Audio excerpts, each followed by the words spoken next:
Ladies and gentlemen, it is a great pleasure to be here. You know how it is when the kids leave, they get to 18, 20, whatever it might be, they finish school, they leave, they move away, and they get on with their lives. And then you go and visit them and see how they've got on. Well, I feel a little bit like that here in my first visit to Princetown, the home of one of the 9 colonial colleges.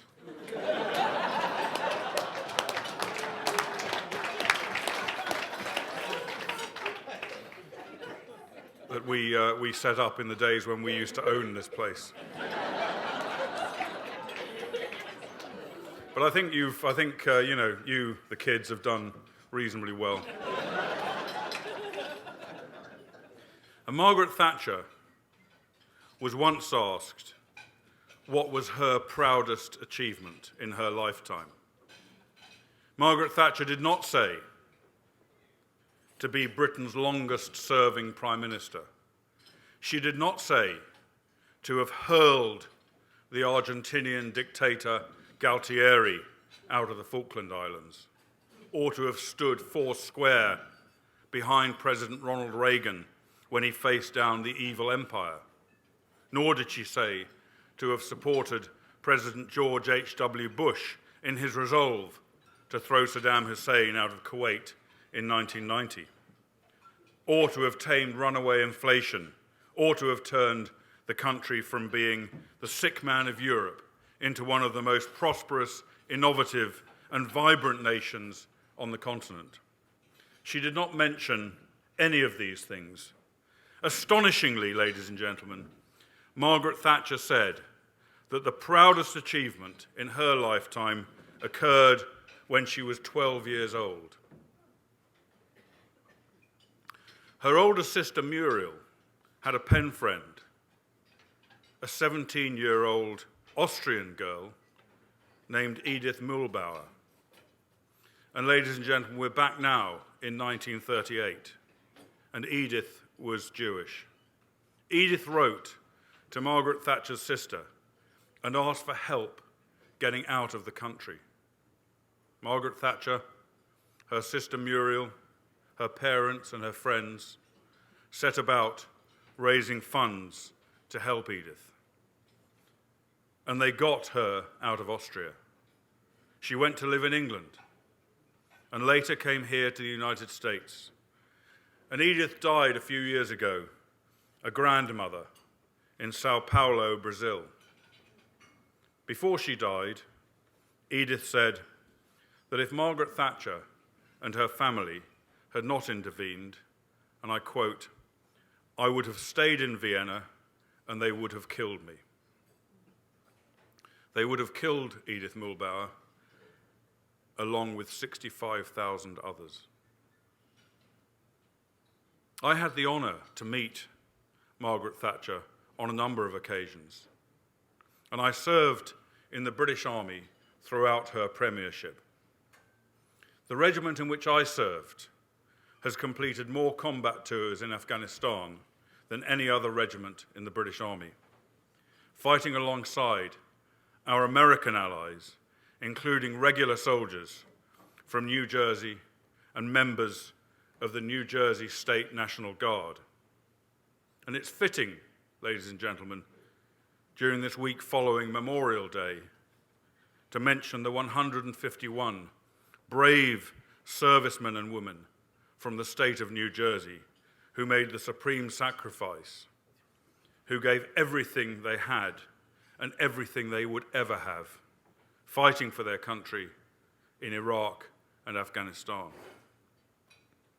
These soldiers and their comrades have been fighting an enemy who gas schools, who brutally kill 9-year-old girls they accuse of spying, who persuade mentally handicapped children to become suicide bombers, who only this morning launched a ruthless suicide attack on Red Cross officers in Jalalabad.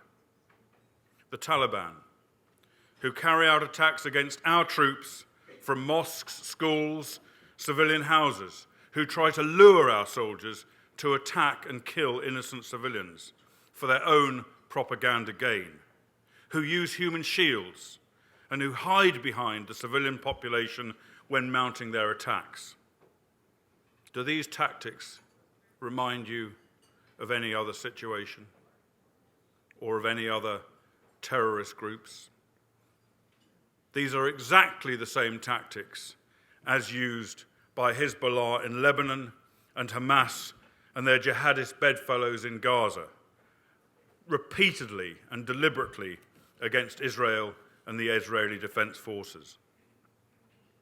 Avoiding civilian casualties when fighting an enemy that hides behind the civilian population, that deliberately tries to lure our forces to attack and kill their own people, is among the greatest of all military challenges. In Afghanistan, British and American forces have made superhuman efforts to vigorously attack the enemy while at the same time taking all possible steps to avoid killing innocent civilians. Sometimes, ladies and gentlemen, even at the cost of our own soldiers' lives. Have the Israeli Defense Forces also made such efforts to avoid civilian casualties?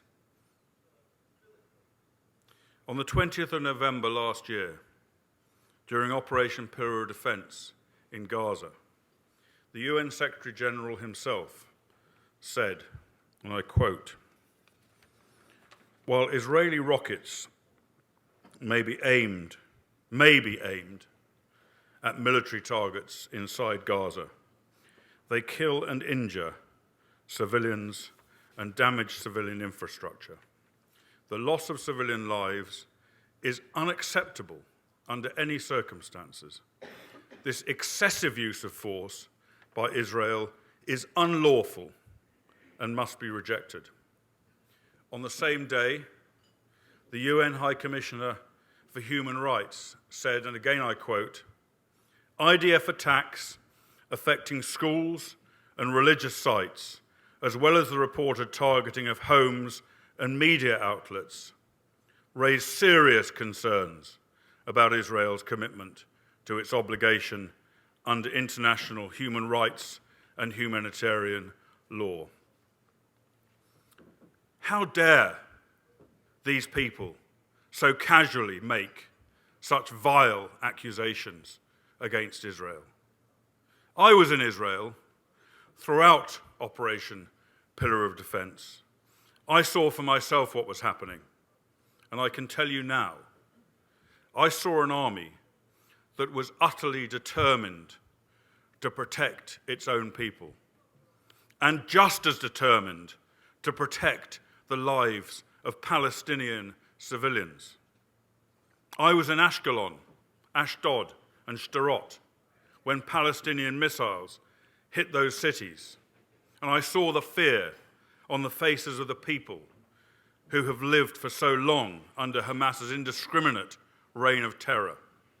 I saw that marvel of Israeli military science, the Iron Dome defense system, knock out Hamas's missiles from the sky.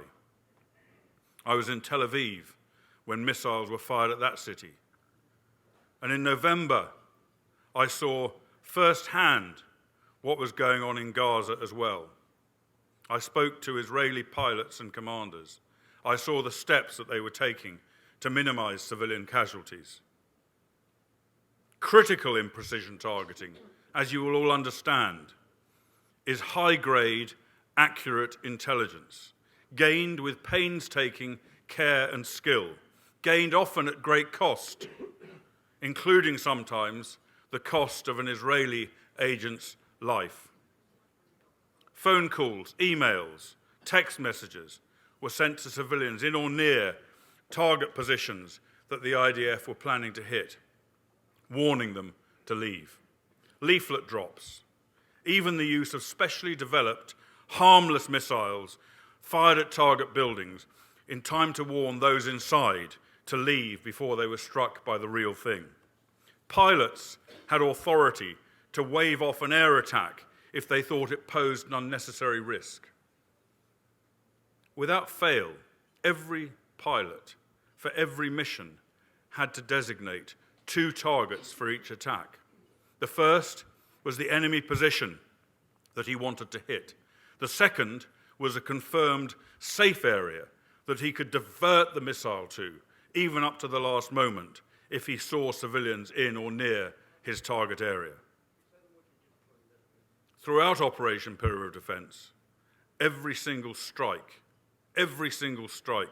by missile, helicopter, or fixed-wing aircraft, every single strike had to be personally authorized by the commander of the Israeli Air Force or one of his 2 deputies, personally in the operations center before the target could be attacked. No other country, ladies and gentlemen, does this.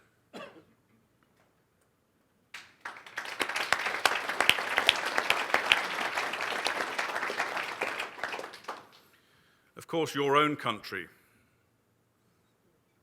has also had its experience of rocket attacks, as stirringly brought out in your national anthem, which speaks of the rocket's red glare. As you will all know better than I, the rockets in the Star-Spangled Banner were in fact Congreve rockets used by British troops attacking Baltimore in the War of 1812. My own regiment, the 44th of Foot, were in the attacking force.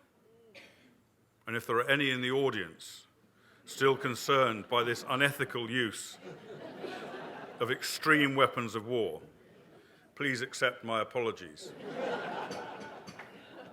At the time, we felt them to be legitimate and very necessary. Thank you. Returning to Israel, much has been made of the disparity between Israeli and Palestinian deaths, alleging that this makes Israel's use of force disproportionate. And of course, any such comparison is completely irrelevant when it comes to the laws of armed conflict. What is relevant is the proportion of civilians killed to fighters killed. And this could indicate an excessive use of force in relation to legitimate military objectives. And it could suggest war crimes. How did Israel's military operations measure up to that test? According to a report by the UN Secretary General, on average, 3 civilians have been killed for every 1 military death in this type of conflict worldwide since the Second World War, including in Afghanistan and Iraq. And in some conflicts, such as Chechnya, the figures are closer to 5 civilians killed for every single combatant killed. During Operation Pillar of Defense, of 169 identifiable Palestinian deaths, 101 were terrorist operatives, and 68 were non-involved civilians. This ratio, under 1 civilian killed for every combatant, and more than 2/3 lower than the average, and by far the lowest in any conflict of this nature in the history of modern warfare, dramatically undermines the feverish distortions of those who claim that Israel deliberately and systematically targeted the civilian population. How dare Ban Ki-moon accuse Israel of excessive and unlawful force?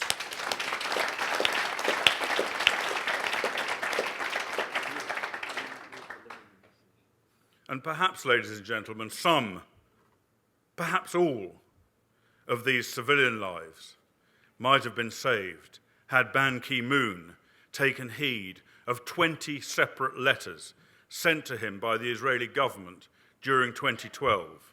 Letters appealing to the UN to take action against the Palestinian rocket attacks on Israeli civilians. And these letters warned Ban Ki-moon that inaction today could help ignite an escalation of conflict tomorrow.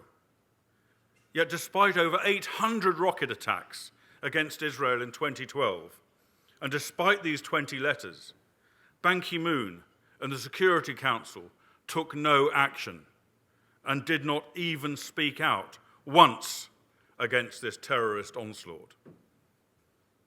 The IDF, ladies and gentlemen, is not the army of the late, unlamented Captain Gaddafi, who threatened to shoot down his own civilian population like rats.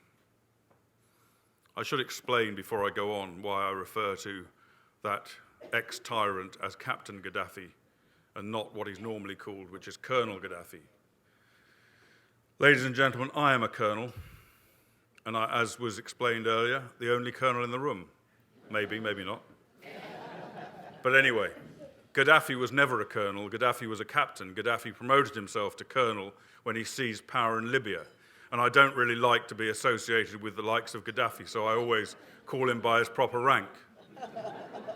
I'm quite happy to be associated with real colonels, such as Colonel Sanders, who makes fantastic fried chicken. Nor, ladies and gentlemen, is the IDF the army of Bashar al-Assad, who killed 500 civilians, not 68, but 500 during the 8 days of Operation Pillar of Defense. And Bashar al-Assad, who has killed 90,000 Syrian people since the present civil war began and continues down the same path without restraint. So how has it come to pass that such falsehoods as are preached against the Israelis by so many others around the world are now accepted so widely? How? There is a concerted conspiracy of propaganda against Israel's very existence. A campaign, ladies and gentlemen, that has so far exceeded in its international scope anything even dreamt of by the master propagandist Dr. Joseph Goebbels himself. Delegitimization, spreading the idea that Israel is so evil that it has no right even to exist. Aiming for the point where it will become unacceptable as a mainstream political argument in our societies. It is no surprise that such a campaign has great popularity in the Arab world and the wider Islamic world, any more than Goebbels' twisted propaganda machine succeeded in persuading so many Germans to his murderous cause. But what is truly shocking is the traction that this propaganda has gained in the West. The conspiracy goes beyond the military, but it is the military aspects of the conspiracy of delegitimization which represents perhaps the greatest challenge for the nation of Israel. All too often, a level of criticism is applied to Israel that is never applied to any other Western, democratically accountable armed forces. Operation Pillar of Defense opened with the targeted killing of Hamas's terrorist commander, Ahmed Jabari. Jabari was not a terrorist leader on the scale of bin Laden, but he had a great deal of quantity of Israeli blood on his hands. And the principle that led to his death was the same as led to the death of bin Laden. The UN Security Council response to bin Laden's killing in 2011 included the words, "The Security Council welcomes the news that Osama bin Laden will never again be able to perpetrate such acts of terrorism and reaffirms that terrorism cannot and should not be associated with any religion, nationality, civilization, or group."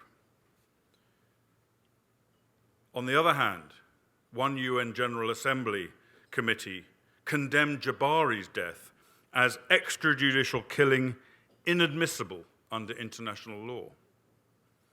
In recent months, we have seen the French operation in the North African state of Mali, an operation that has included ground assault and airstrikes that have hit innocent civilians, including children.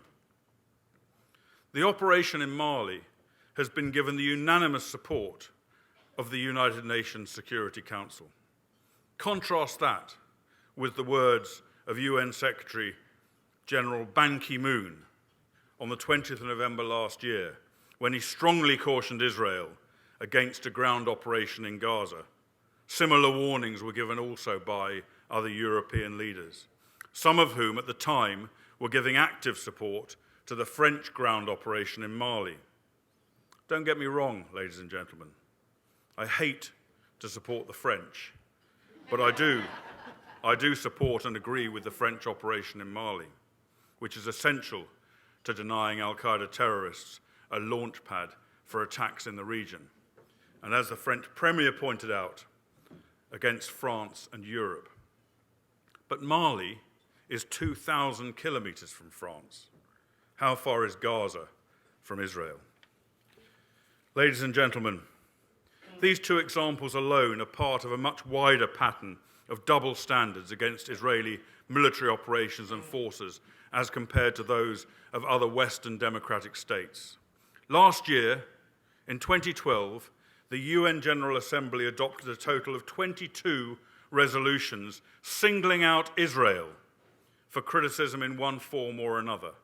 In the same period, the General Assembly adopted just 4 resolutions for the rest of the world combined.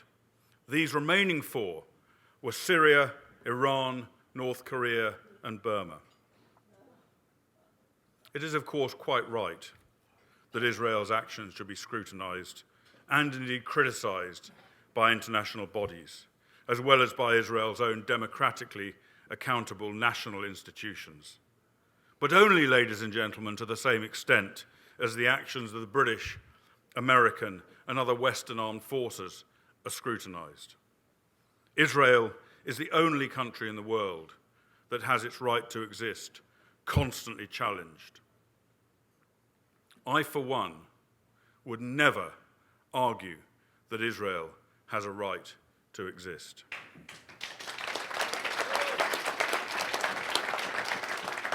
Any more than I would expect anyone here in this room to argue that Britain has a right to exist. Or France. I hope there's no French, well, if there are French people in this room, I apologize, but we are natural enemies. Israel's right to exist, ladies and gentlemen, must be taken for granted. But I would vehemently defend Israel's right to defend herself. It is essential that we stand up against the conspiracy of delegitimization and counter the increasing trend of appeasement of those who wish to bring Israel down. People often ask me how they can best play a role in this fight.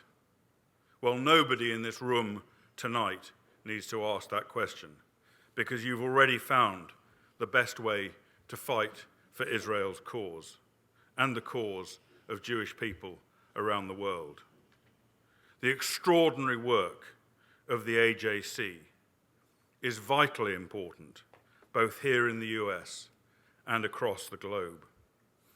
But, ladies and gentlemen, and you may not fully appreciate this, the support that you provide goes even beyond the excellent work of the AJC itself.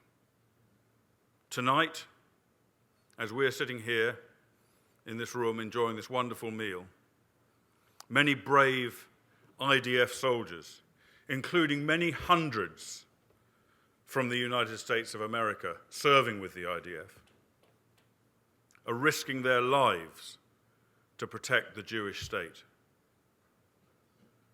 The work that you do and the support that you give to the AJC helps to contribute to the morale of these soldiers and also helps to save their lives.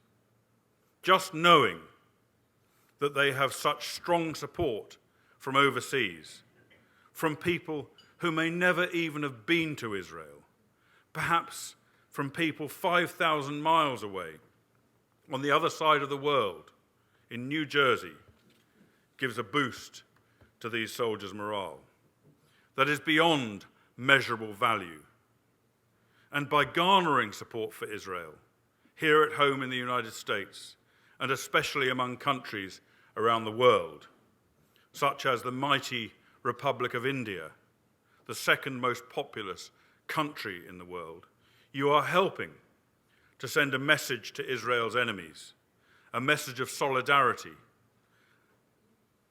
and of resolve that will undoubtedly help deter the aggression against Israel that is in the minds of so many. This can only aid the cause of peace in the Middle East and therefore help save the lives of Israeli citizens and the soldiers who so valiantly defend them. I want to conclude, ladies and gentlemen, with the words of a fellow British Army officer, Captain Ord Wingate, a Christian officer who worked tirelessly to help besiege Jewish settlers that murderous Arab gangs sought to drive from their villages and farms during the Arab Revolt in the 1930s. Ord Wingate said, "When I came to Palestine, I found a whole people who had been looked down upon and made to feel unwanted for scores of generations. Yet at the end of it, they were undefeated and building their country anew. I felt I belonged to such a people." Ladies and gentlemen, every one of us here in this room also belongs to such a people whose brave sons and daughters stand tonight on Israel's front line, a people who remain undefeated, and a people who, with our help and support, will never be defeated. Thank you very much. We would be pleased to send a complimentary DVD of this program to anyone who wishes to support Shalom TV with a tax-deductible gift of $36, double high or more, to the nonprofit organization Jewish Education in Media. Simply visit the Shalom TV website homepage and click on the Donate button to make a donation by PayPal or your credit card. And please indicate the program for which you would like a DVD. Or you can send your tax-deductible check made out to GEM. To GEM, Post Office Box 180, Riverdale Station, Bronx, New York, 10471. And again, please remember to indicate which program you would like to receive on DVD with our compliments. And we thank you for your kind support.